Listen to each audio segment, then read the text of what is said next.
International law के enforcement देखी थी, इंटरनेशनल लॉ की वीकनेसेस देखी थी, इस तरह की कुछ हमने कल चीज़ें देखी। आज का जो हमारा लेक्चर है ये है subjects of international law. Subjects से पहले क्या मुराद होता है, पहले मैं आपको ये आम अल्फाज में समझा दूं। जैसे एक लोकल लॉ है ना, जैसे पाकिस्तान का लॉ है, इंडिया का लॉ है, म्यूनिसिपल लॉ इसको कहते हैं। इसमें सब्जेक्ट्स कौन है?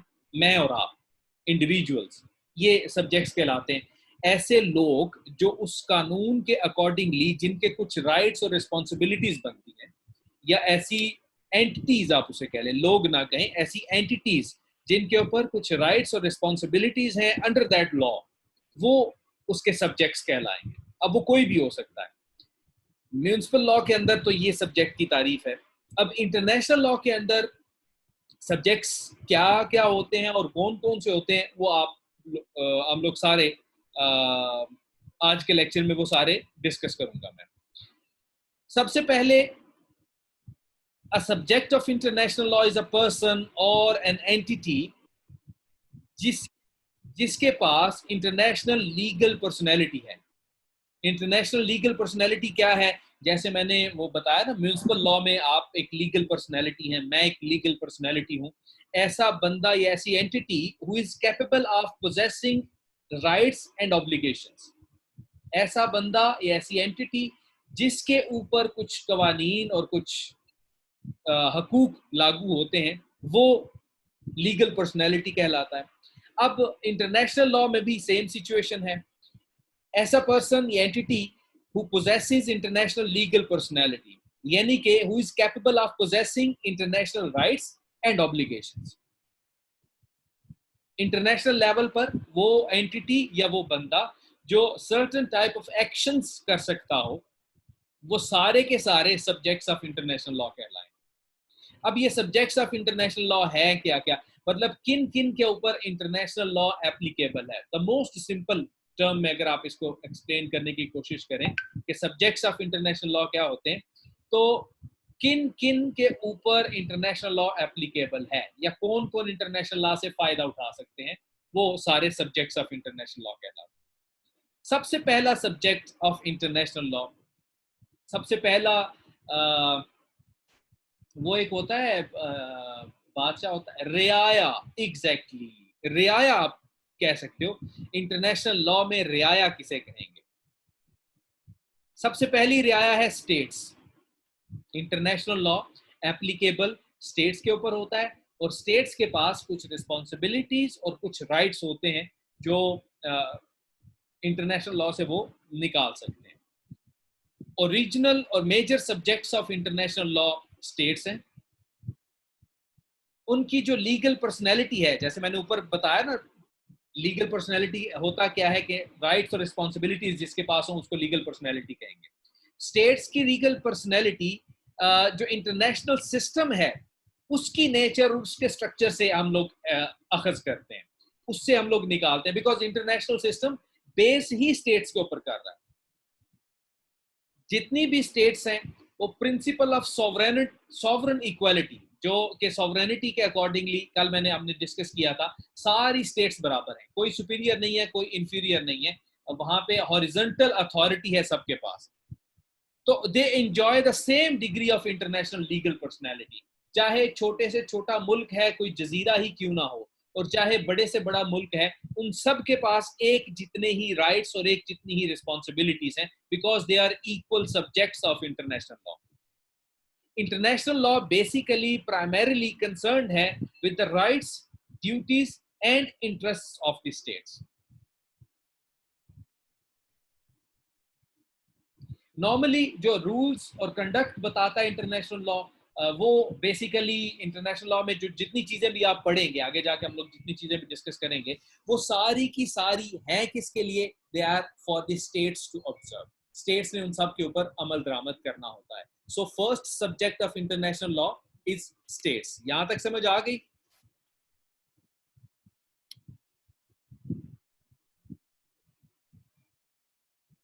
यहाँ पे एक एक मैसेज कर दीजिए ताकि मुझे थोड़ा सा आइडिया हो कि आप लोगों को मेरे आइडिया समझ आ रहे हैं और ये सारी चीजें आप तक कन्वे हो रही हैं। ठीक हो गया। दूसरे नंबर पे by end of the lecture हम लोग क्वेश्चन आंसर सेशन भी रखेंगे। दूसरे नंबर पे the second subjects of international law are international organisations. States तो इटसेल्फ एक एंटिटी है, इसी तरह इंटरनेशनल ऑर्गेनाइजेशंस एक एंटिटी है। And international organisation, basically international organisation होती क्या है? डिफरेंट स्टेट्स की एक एसोसिएशन होती है जिसमें दो या दो से ज्यादा स्टेट्स मिलकर कोई ट्रीटी आपस में साइन कर लें, आपस में मिलकर कोई मुआहदा आपस में डिफाइन कर लें, वो एक इंटरनेशनल ऑर्गेनाइजेशन बन जाएगी। इसके जो फंक्शन होंगे, जिसमें दो या दो से ज्यादा स्टेट्स शामिल होंगी, उसके फंक्शनल नेशनल बाउंड्रीज से एक्सपेंड कर जाएंगे, ट्रांसेंड कर जाएंगे, और ये भी कुछ खास पर्पसेस के लिए इंटरनेशनल लॉ का सब्जेक्ट में काउंट किया जाता है।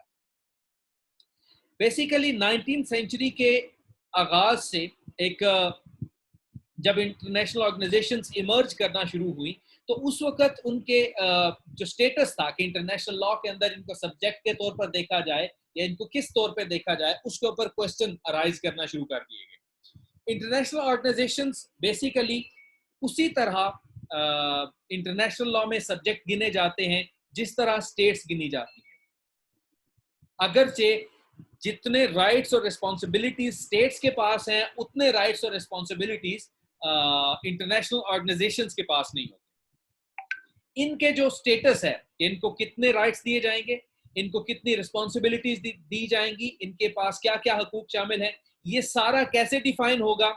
जो मुआहिदा उन्होंने किया आपस में, यानी कि दो स्टेट्स ने मिलकर एक ऑर्गेनाइजेशन बनाई, या 15 स्टेट्स ने मिलकर एक ऑर्गेनाइजेशन बना ली, या सारी दुनिया की स्टेट्स ने मिलकर एक यूनाइटेड नेशंस जैसी ऑर्गेनाइजेशन बना ली, तो उसका चार्टर डिफाइन करेगा कि उस ऑर्गेनाइजेशन के पास क्या क्या इंटरनेशनल कम्युनिटी राइट्स उसको देती है और क्या क्या इंटरनेशनल कम्युनिटी उसको रिस्पॉन्सिबिलिटीज देती है। जैसे रेड क्रॉस एक ऑर्गेनाइजेशन है, जैसे हिलाल अहमद जिसको कहते हैं, इसी तरह और काफी सारी ऑर्गेनाइजेशंस हैं। यूएसएड एक ऑर्गेनाइजेशन है, इंटरनेशनल ऑर्गेनाइजेशन है, नॉन गवर्नमेंटल, बल्कि वो गवर्नमेंटल आप उसको काउंट करेंगे। तो ये क्या है बेसिकली, अब उनके पास कितने राइट्स होंगे, कितनी रिस्पॉन्सिबिलिटीज होंगी एज पर सिग्नेटरीज, जो वहां पे साइन करेंगे कि हम इसके सिग्नेटरी हैं, उसके अकॉर्डिंगली वो सारी चीजें डिफाइन की जाएंगी। और ये एप्लीकेबल भी सिर्फ उन लिमिटेड स्टेट्स के ऊपर होंगी, मतलब उनके उस इंटरनेशनल ऑर्गेनाइजेशन के ऊपर जितने भी रूल्स, बाइंडिंग रूल्स हैं, वो उस स्टेट के ऊपर बाइंडिंग होंगे जिसने उसके ऊपर साइन किए हुए। जिसने साइन नहीं किए हुए वो उसका जिम्मेदार नहीं है, उसके ऊपर उस इंटरनेशनल ऑर्गेनाइजेशन को फॉलो करना या उसको रिजेक्ट करना, वो उसके लिए दोनों चीजें बराबर। इंटरनेशनल ऑर्गेनाइजेशन में यूनिवर्सल ऑर्गेनाइजेशंस भी आ जाती हैं, ऑल पर्पस ऑर्गेनाइजेशन, जिसमें रीजनल ऑर्गेनाइजेशंस भी आ सकती हैं।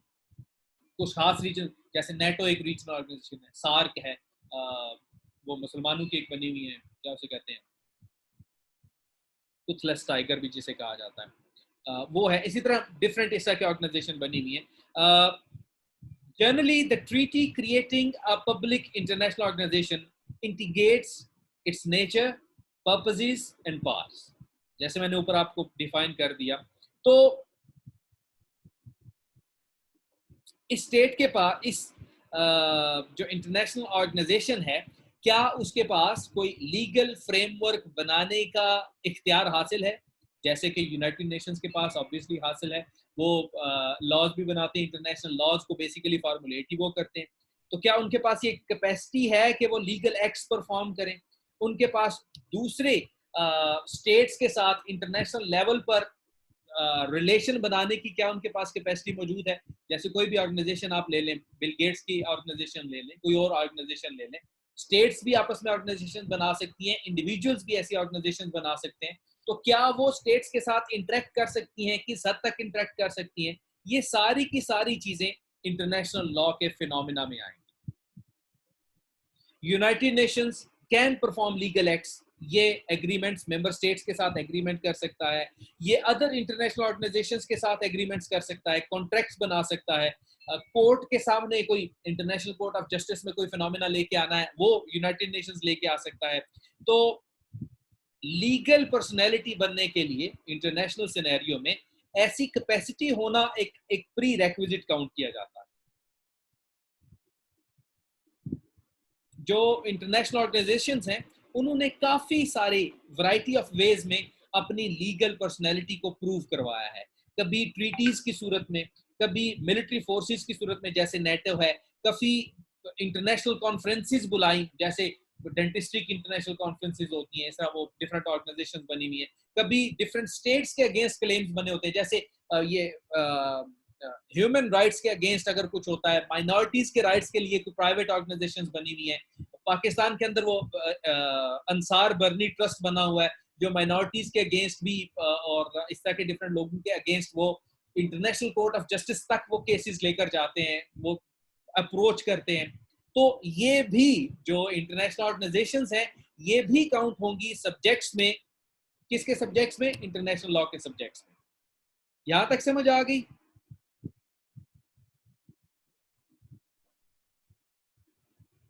Exactly, states are the primary subjects, बाकी सारे सेकेंडरी सब्जेक्ट्स हैं, लेकिन बाकी भी सब्जेक्ट्स हैं।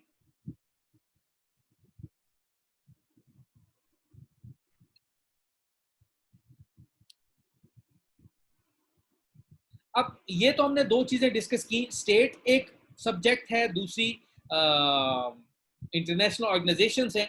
इसके अलावा एक नॉन स्टेट एंटिटीज भी होती है जो इटसेल्फ स्टेट के जुमरे में भी नहीं आती, जो इटसेल्फ इंटरनेशनल ऑर्गेनाइजेशंस के जुमरे में भी नहीं आती। तो वो क्या होती हैं वो आगे जाके डिस्कस करते हैं। इंटरनेशनल लॉ के अंदर कुछ सर्टेन एंटिटीज हैं, अगरचे आप उनको इंडिपेंडेंट स्टेट्स नहीं गिनते, लेकिन उनको लीगल पर्सनैलिटी दी जाती है। एक लिमिटेड या स्पेशल काइंड ऑफ पर्सनैलिटी का उनको टाइटल दिया जाता है अंडर इंटरनेशनल लॉ। और इन एंटिटीज को, ये जो इनको दी जाती है नॉन स्टेट एंटिटीज को, इनके पास भी सर्टेन राइट्स हैं और सर्टेन ड्यूटीज हैं। अगर वो राइट्स और रिस्पॉन्सिबिलिटीज आपस में वो उनको बैलेंस लेकर नहीं चलते तो वो ऑब्वियसली वो अपना एक जो लीगल कैपेसिटी है उसको लूज कर देते हैं। वो इंटरनेशनल कॉन्फ्रेंसेस में भी पार्टिसिपेट कर सकते हैं, वो दूसरी स्टेट्स के साथ ट्रीटीज में भी जा सकते हैं, लेकिन होंगे क्या? ये नॉन स्टेट एंटिटीज होंगी, स्टेट रिकॉग्नाइज्ड स्टेट्स नहीं होंगी। अब इनको राइट्स और रिस्पॉन्सिबिलिटीज तो मिलती हैं, लेकिन ये उसके बराबर नहीं होती राइट्स एंड रिस्पॉन्सिबिलिटीज जो स्टेट्स के लिए होती है। इनके पास एक सॉर्ट ऑफ इंटरनेशनल पर्सनैलिटी मौजूद है, लेकिन ये लिमिटेड है देन एन इंडिपेंडेंट स्टेट, क्योंकि उनका पर्पस और उनकी एग्जिस्टेंस ही लिमिटेड होती है। वो आगे जाके हम डिस्कस करते हैं ये कौन कौन से हैं। तो ये एंटिटीज की फॉलोइंग कैटेगरीज हैं। एक कैटेगरी हम ये डिस्कस करते हैं। सबसे पहली कैटेगरी है इंसर्जेंट्स एंड बेलिग्रेंट्स। दोनों डिफरेंट टर्म्स हैं। इंसर्जेंट्स क्या होते हैं और बेलिग्रेंट्स क्या होते हैं, ये आपको डिफाइन करता हूं। इंसर्जेंट्स उन इंडिविजुअल्स को कहते हैं जो किसी गवर्नमेंट के अगेंस्ट रिबेलियन कॉज करते हैं, उन इंडिविजुअल्स की बात हो रही है। और बेलिग्रेंट्स क्या होते हैं? Belligerents is a body of insurgents, मतलब वो एक डिफाइंड स्ट्रक्चर, उनमें बाकायदा हिरार्की मौजूद होगी, ये सुपीरियर ये उससे इंफीरियर, एक बाकायदा स्ट्रक्चर मौजूद होगा, उसको हम लोग इंसर्जेंट बेलिग्रेंट्स कहेंगे। इंसर्जेंट्स इंडिविजुअल हैं और वो इंडिविजुअल मिलकर जब एक पार्टी तश्कील देते हैं उसको हम बेलिग्रेंट्स कहेंगे। अब ये है क्या? Belligerents are a body of insurgents जो अपनी टेम्पररी ऑर्गेनाइज्ड गवर्नमेंट भी जिसके पास हो, जो लॉफुल कम्बेटेंट्स गिने जाते हैं, जो लॉफुल हॉस्टिलिटीज कंडक्ट कर रहे होते हैं। लॉफुल हॉस्टिलिटीज मतलब if they are working against a government, जैसे हम तालिबान की मिसाल ले लीजिए, they can be considered as belligerents. If they are working against an established government तो उनको लॉफुल हॉस्टिलिटीज करनी होती हैं। लॉफुल हॉस्टिलिटीज क्या है? प्रिजनर्स ऑफ वॉर भी रखेंगे, वो जो इंटरनेशनल लॉ के अकॉर्डिंगली हैं, जंग के असूल हैं, उनके ऊपर भी अमल पैरा होंगे, वो निगोशिएशंस भी करेंगे, वो ट्रीटीज भी साइन करेंगे, वो आपके साथ मुआहदे भी करेंगे, आपके कुछ प्रिजनर्स ऑफ वॉर को छोड़ेंगे भी, इसका वो बाकायदा उसको तरतीब के साथ लेकर चलेंगे, provided that they observe the law of war. Law of war हमारे आगे सिलेबस में आएगा, उसको भी हम लोग डिटेल में देखेंगे कि वो क्या है, उसमें क्या क्या लिमिटेशन है। इंटरनेशनल लॉ में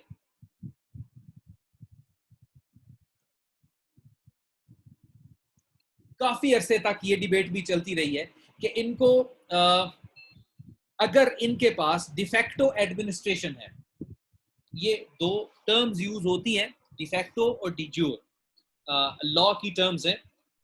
इन दोनों के एग्जैक्ट मीनिंग मैं आपको बता देता हूं। डिफैक्टो,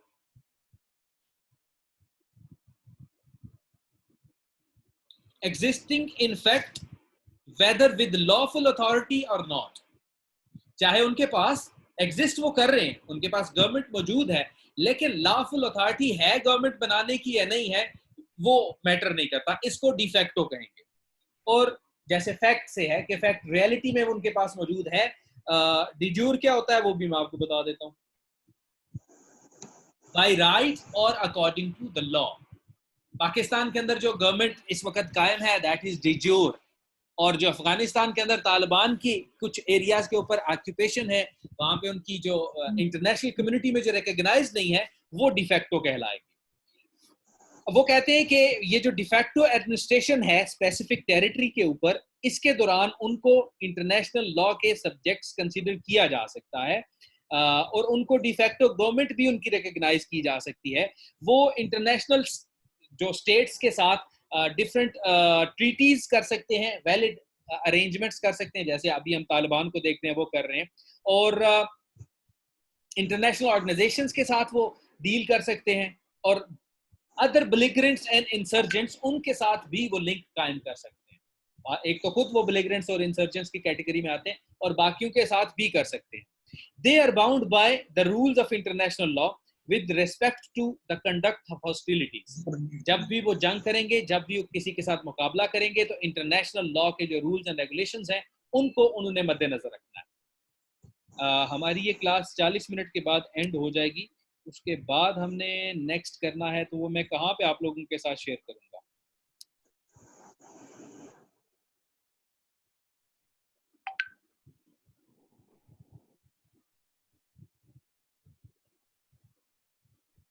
हैं बच्चा पार्टी फेसबुक पे? चलें ठीक है, मैं यहाँ पे अपना फेसबुक प्रोफाइल बता देता हूँ, facebook.com/.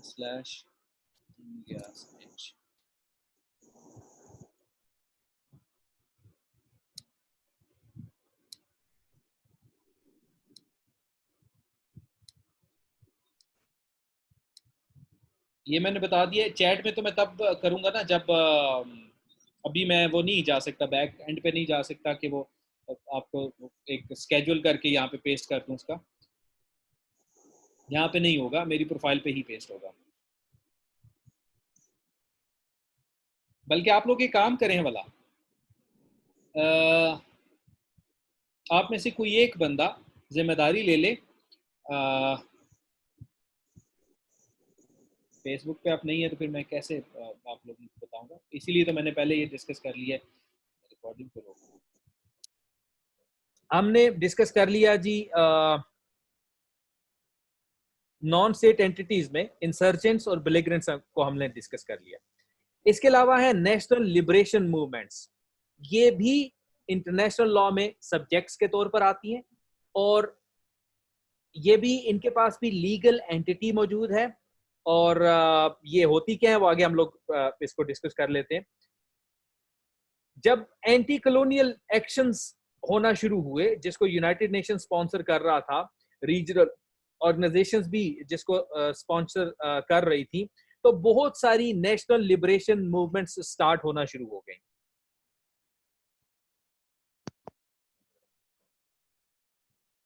ये जो नेशनल लिबरेशन मूवमेंट्स थी, क्वेश्चन एंड पे प्लीज, क्वेश्चन बीच में ना पूछिए। इन लिबरेशन मूवमेंट्स को भी ऑब्वियसली देखें, जब तक आप किसी को राइट्स एंड रिस्पॉन्सिबिलिटीज नहीं देते तब तक आप उनकी बात नहीं सुन सकते। फॉर एग्जांपल पाकिस्तान के अंदर अल्लाह ना करे कोई एक मूवमेंट स्टार्ट होती है जो बहुत ही जोर पकड़ जाती है, लिबरेशन मूवमेंट है। हम ईस्ट पाकिस्तान की मिसाल ले लेते हैं, बहुत ही जोर पकड़ गई, सब कुछ हो गया। अब इंटरनेशनल कम्युनिटी ऐसा तो नहीं कर सकती कि किसी के साथ जुल्म ज्यादती हो रही हो तो वो चुप करके बैठी रहे।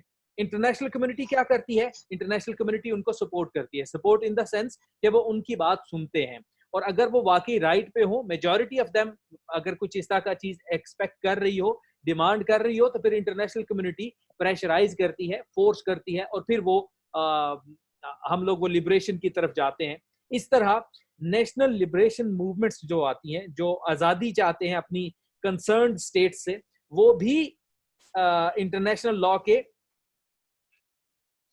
मैं रिवाइज नहीं कर सकता जी, आप लोग आधे घंटे के बाद आए लेक्चर में और मुझे फिर आके कहें कि मैं रिवाइज करूं, ऐसा पॉसिबल नहीं है।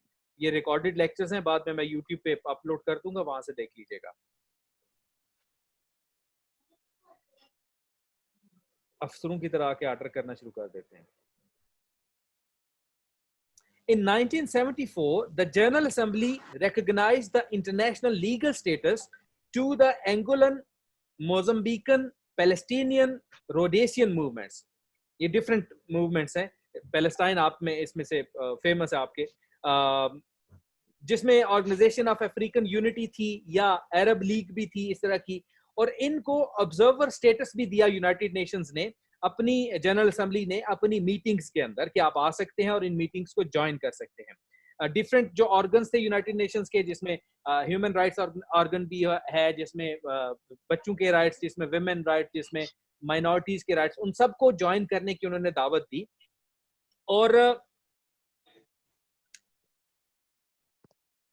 Security Council of the United Nations permitted the Palestinian Liberation Organization, PLO जिसको कहते हैं हम लोग, फलस्तीन की जो फेमस है, to participate in its debates with the same rights of participation as conferred upon a member state.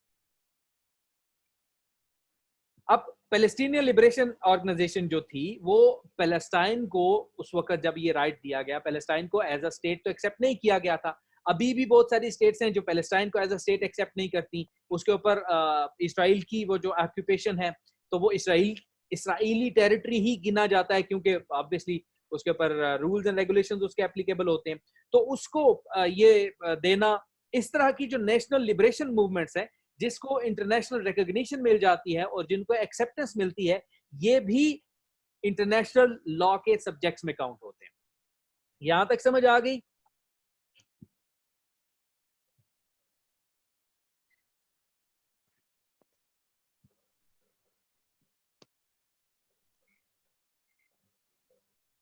ठीक हो गया।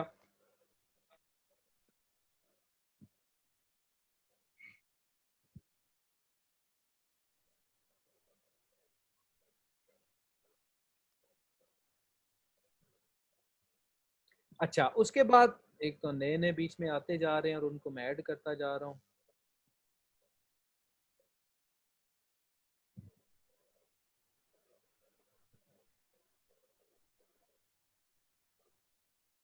उसके बाद इंटरनेशनल टेरिटरीज, ये भी नॉन स्टेट एंटिटीज में आएंगी। हम चूंकि नॉन स्टेट एंटिटीज को पढ़ रहे हैं, पहला सब्जेक्ट था हमारा स्टेट्स, दूसरा सब्जेक्ट इंटरनेशनल लॉ का इंटरनेशनल ऑर्गेनाइजेशंस थी, तीसरा सब्जेक्ट नॉन स्टेट एंटिटीज है। और इसकी फर्दर आगे हम लोग डिवीजन पढ़ रहे हैं। एक इंसर्जेंट्स और बेलिगरेंट्स हम लोगों ने पढ़े, एक नेशनल लिबरेशन मूवमेंट्स पढ़ी, और तीसरे नंबर पे हम लोग देख रहे हैं इंटरनेशनल टेरिटरीज। अब ये इंटरनेशनल टेरिटरीज किसे कहते हैं? ये डिफरेंट इंटरनेशनल लीगल मीटिंग्स होती हैं, इंटरनेशनल लीगल रिजीम्स होते हैं। स्पेशल ऐसे एरियाज भी हैं जिनको यूनाइटेड नेशंस कंट्रोल करता है ट्रस्टीशिप सिस्टम के अंदर या स्पेशल अरेंजमेंट के अंदर। बेसिकली एक ना, जब ये पार्टीशन प्लान बना था इसका, इसराइल का और पैलेस्टाइन का, फलस्तीन को डिवाइड करने की जब एक प्लान बना था 1947 में, तो उस वक्त डिसाइड ये हुआ था, कुछ एरिया पैलेस्टीनियंस को दिया गया था, कुछ एरिया इसराइलीज को दिया गया था, और जो बीच में यरूशलेम का एरिया था, जेरूसलम जिसको कहते हैं, वो बेसिकली कंट्रोल करना था यूनाइटेड नेशंस ने। अब ये जो यूनाइटेड नेशन ने जिसको कंट्रोल करना था ना, ये काउंट होना था एज एन इंटरनेशनल टेरिटरी, कि उसमें किसी दूसरी स्टेट के रूल्स एंड रेगुलेशंस अप्लाई नहीं होने थे। वहां पे यूनाइटेड नेशंस की अमन फोर्सेस ने आना था, पीस कीपिंग मिशंस ने आना था, जिनने उसको कंट्रोल करना था और एडमिनिस्ट्रेशन सारी वहां पे संभाली जानी थी। इनको इंटरनेशनल टेरिटरीज कहते हैं। ये भी इंटरनेशनल लॉ के सब्जेक्ट्स में काउंट किए जाते हैं। इसमें डिफरेंट हमारे पास मिसालें हैं। कंबोडिया में 1992 और 1993 में इंटरनेशनल टेरिटरी बनाएगी। बोस्निया और हर्जगोविना में 1995 में, ईस्ट तिमोर में 1999 से 2002 तक। ये जो टेरिटरीज होती हैं इनको ट्रस्ट टेरिटरीज आप कहते हैं। ये ट्रस्टीशिप सिस्टम के अंडर, यूनाइटेड नेशंस की ऑस्पाइसेस के अंदर ये रहते हैं, और इनको स्पेशल स्टेटस दिया जाता है इंटरनेशनल लॉ के अंदर। इनके इनहेबिटेंट्स जो होते हैं जो ऑब्वियसली उन एरियाज में जो लोग रह रहे होते हैं उनको भी राइट्स प्रोवाइड किए जाते हैं, एडवांस करने के, प्रोग्रेसिव डेवलपमेंट दी जाती है, उनको सेल्फ गवर्नमेंट दी जाती है। और जब वो इस काबिल हो जाएं कि वो खुद को खुद डील कर सकें, मसलन फर्ज करें एक ऐसा एरिया जहां पे जंग हुई और वहां पे बहुत ज्यादा नुकसानात हो गए, वहां पे बहुत ज्यादा मशीनरी खत्म हो गई, वहां पे लोगों के पास इतने रिसोर्सेज नहीं रहे कि वो अपनी जिंदगी को कंटिन्यू रख सके, तो वो ट्रस्टीशिप मॉडल के अंडर यूनाइटेड नेशंस उसका कंट्रोल ले लेगा। तो उसको वो तब तक कंट्रोल करेंगे जब तक उसको वो बहाल नहीं कर लेते। जब बहाल हो जाए फिर उन्हीं लोगों की वो फ्रीडम, इंडिपेंडेंस के तौर पर उनको सेल्फ गवर्नमेंट दे दी जाएगी और वो ट्रस्टीशिप वाले सिस्टम से खत्म हो जाएगा। तो ये तीसरी नॉन स्टेट एंटिटीज में इंटरनेशनल टेरिटरीज तीसरी कैटेगरी थी जो इसके अंदर आती है। यहां तक समझ आ गई?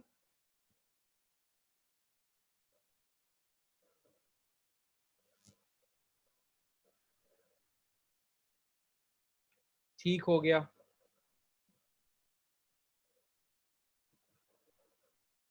3 मिनट रह गए हमारी रिकॉर्डिंग में। क्वेश्चंस मैंने कहे एंड पे कीजिए, फिर आप बीच बीच में क्वेश्चन करते हैं। क्वेश्चन साथ साथ लिख लेना, जब आप ऑनलाइन लेक्चर्स ले रहे हो तो इस चीज की आदत डालें। फिर इसके बाद हैं जी स्पेशल केस एंटिटीज। ये वो चीजें हैं, ये वो पॉइंट्स हैं, पेपर में एग्जैक्ट इसका क्वेश्चन नहीं आएगा कि what are the subjects of international law.